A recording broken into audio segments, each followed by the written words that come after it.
Hello there. I am kicking off a special series for this year to address the monumental challenges that have been facing us, and especially facing leaders of this year. Addressing diversity seems like an appropriate place to start, since many of the inquiries that I've been receiving as of late have been around that effort. In the 1990s, diversity was the cool buzzword to have on the wall of many companies, on the paintings in offices, or perhaps even as a principled value on the careers page of many company websites. In the early 20s, that continue to echo that same sentiment within that year. But the commitment that was originally ignited seemed to dwindle a bit. Perhaps the need did not seem as apparent anymore. After all, there was the increase, regardless of the size, of faces that looked different from the majority.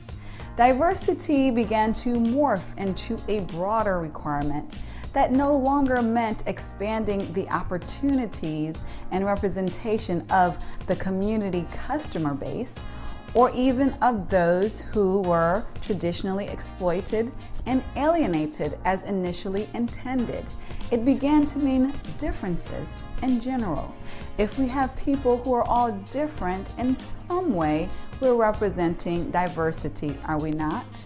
We have introverts, we have extroverts, we have the innovators as well as the producers, we have the left-handed and the right-handed, and if we are really bold, we will even focus on gender diversity, bringing in more females.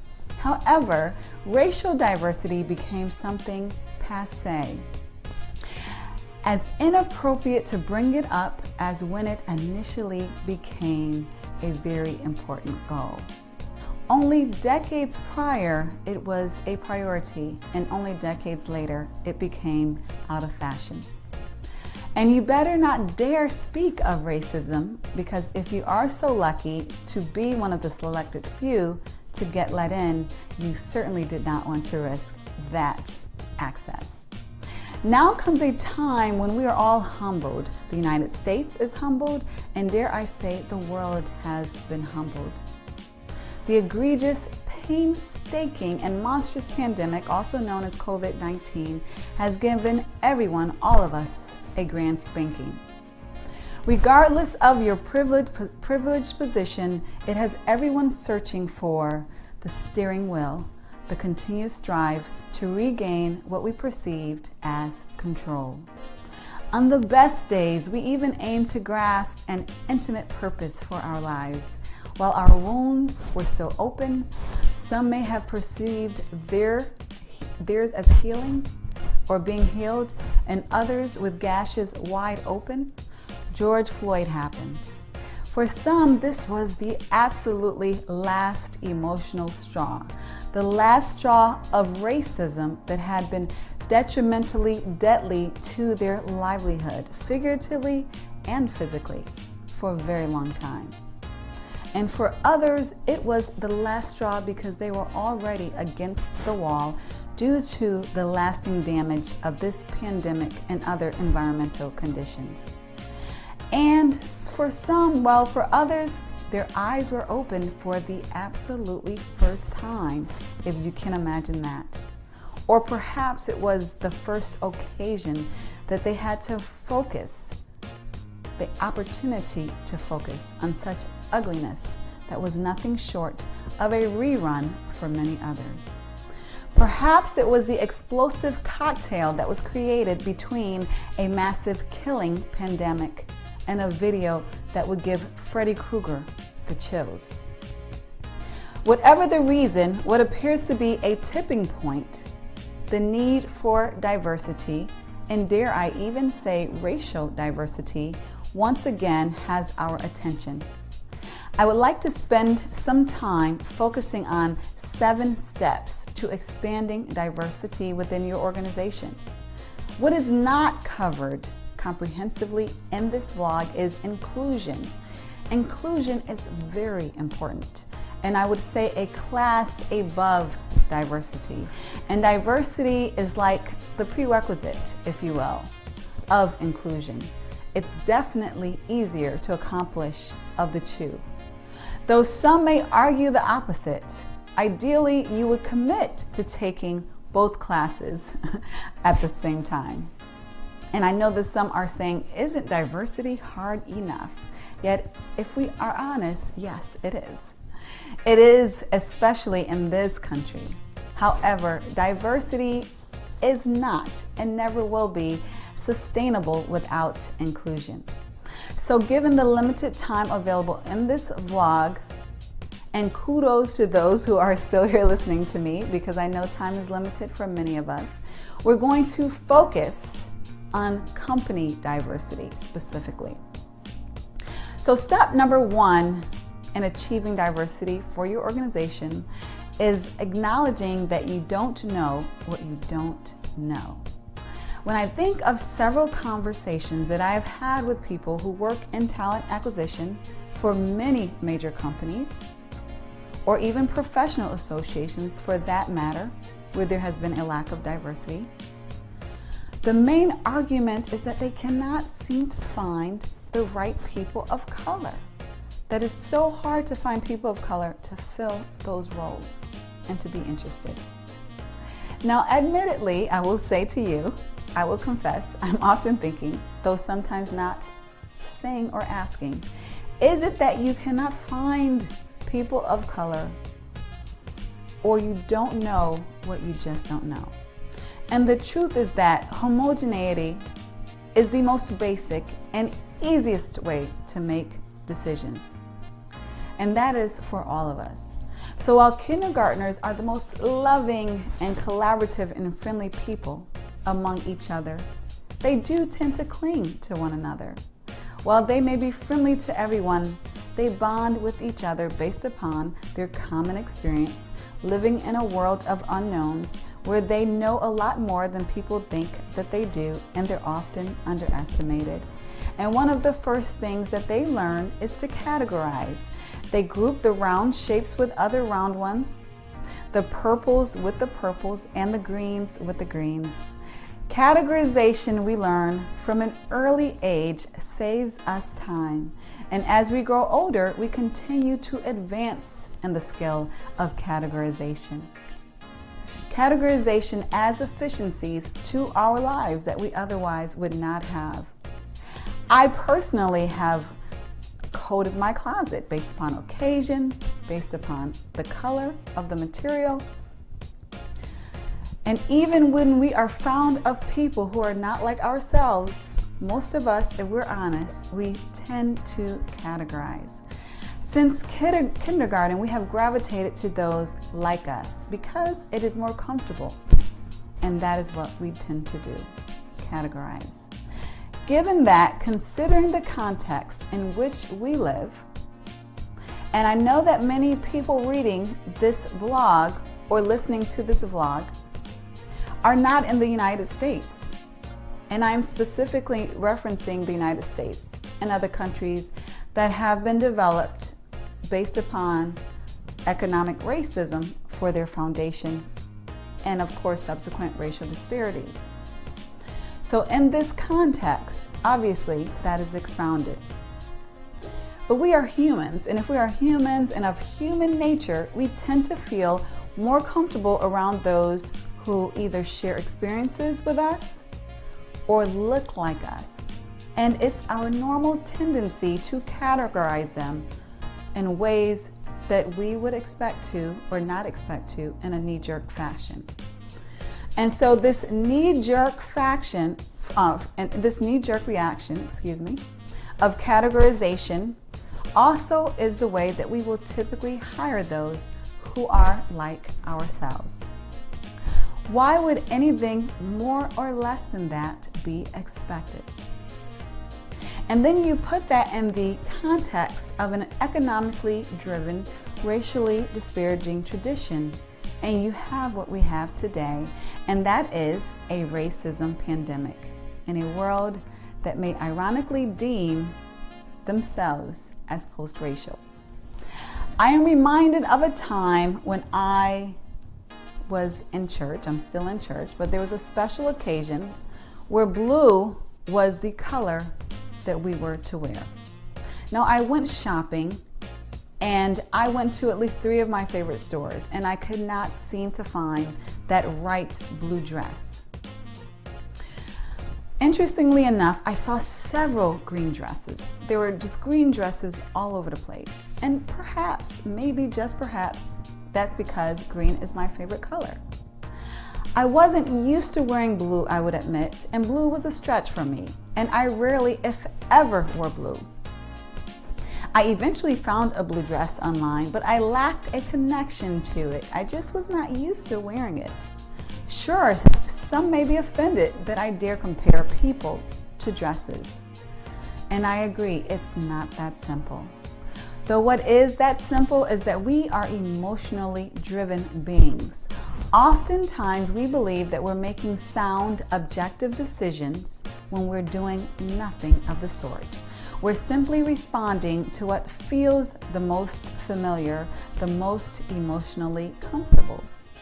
And some of us call it a gut feeling. Dare we not trust our gut in this modern era of self-actualization?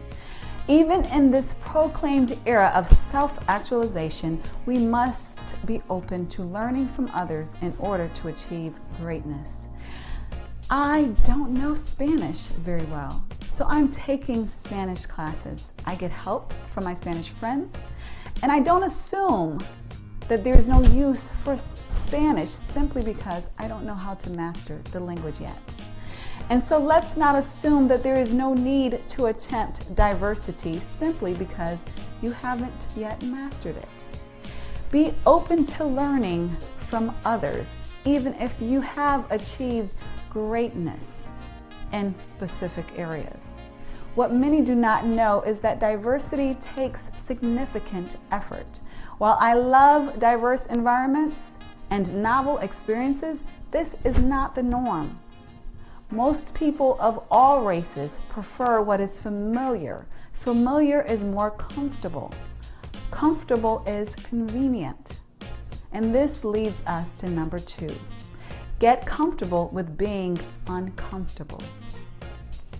If you are genuinely desiring diversity within your organization, you're going to be uncomfortable at times. You may be uncomfortable when they have personal stories to which you cannot relate. You might be uncomfortable because they don't get your jokes. You might be uncomfortable when they disagree with your seasoned and tenured opinion. If you're at the most elementary stages of racial and cultural diversity, you may even be uncomfortable by such superficialities as the differences of foods that they eat, or the differences in their hair, and even maybe their skin. Though if you are genuinely hoping to work in a diverse work environment, you will be comfortable with your lack of comfort and with being uncomfortable until you become more comfortable. The third step, which has been implied already, is to not trust your gut. Do not trust your gut when it comes to increasing diversity within your organization. I know this sounds counterintuitive from everything that you have learned regarding how to live and how to make decisions. However, when building diversity, it is selfish and downright dangerous to rely on your gut. In this modern era, thankfully, we have access to more objective tools and data than we ever have in the past. When hiring and promoting, we should use assessments and simulations to help us make objective decisions. Such tools help us to analyze the quality of talent that is not subjectively based, but based on relative subject matter expertise and performance ability. Now let's get to step number 4. And step number 4 is knowing your community. Know your community base because it is important for 2 reasons. Firstly, the more that you know your community base, the more knowledgeable that you will be in finding and attaining diverse talent that is not far away. Quite conveniently, a community base can conceivably be global at this point in our modern era. This is most commonly found among higher level positions that typically include searches that will pay, will reimburse, will sponsor relocation globally even. The second important reason that you want to be intimate and know your community base is because every organization should be an asset to their community. Not just a taker, but an asset. So if you're familiar with the community, if you're familiar with the inhabitants of the city in which your organization resides, then it will be difficult to understand it will be difficult for you to not understand how your community needs your service. And it will be easier for you to understand how you can ultimately serve your community. Knowing your community base will help you not only to better your community, it will help you to know the diverse representation that exists within it for your organization, to tap into it, to obtain diverse talent that exists right there underneath your nose. Now, step number 5 is to know your customer base. Now, I know this is common knowledge in marketing, but oftentimes some organizations still tend to ignore what their company base is composed of. Many organizations have taken advantage of researching their customer base, but if you have not, I encourage you to do so.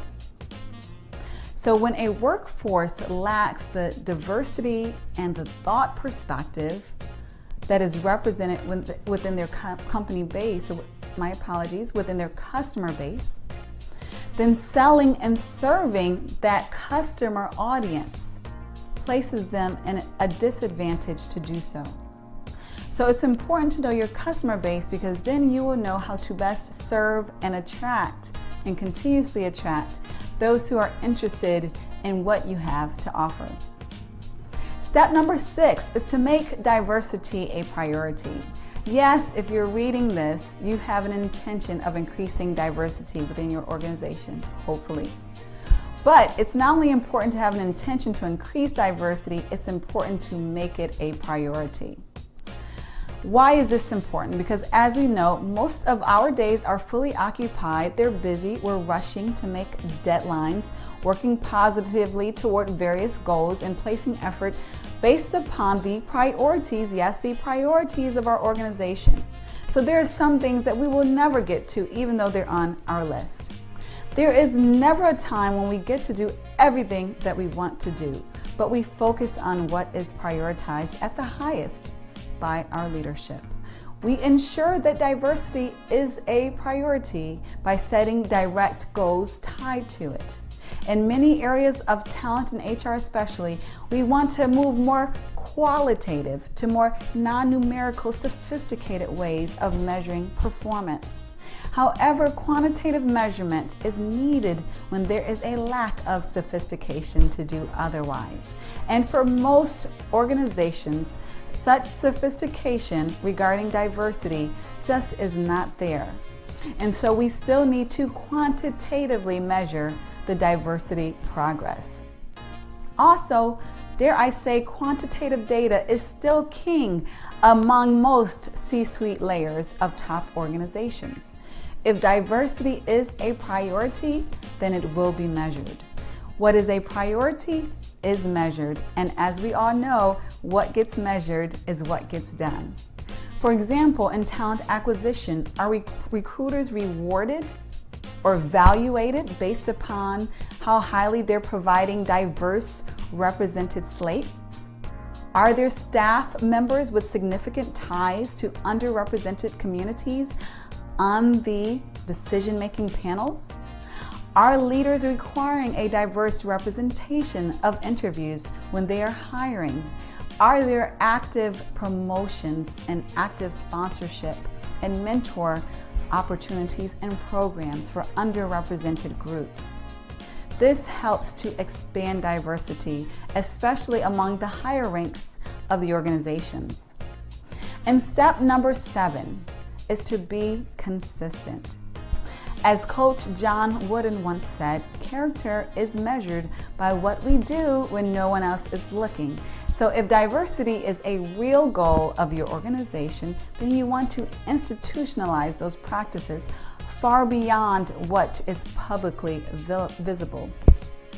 But you want to communicate to your team, to your organization, that diversity is an important value of your organization. The best way to institutionalize diverse efforts is to make it a part of your traditional dashboards.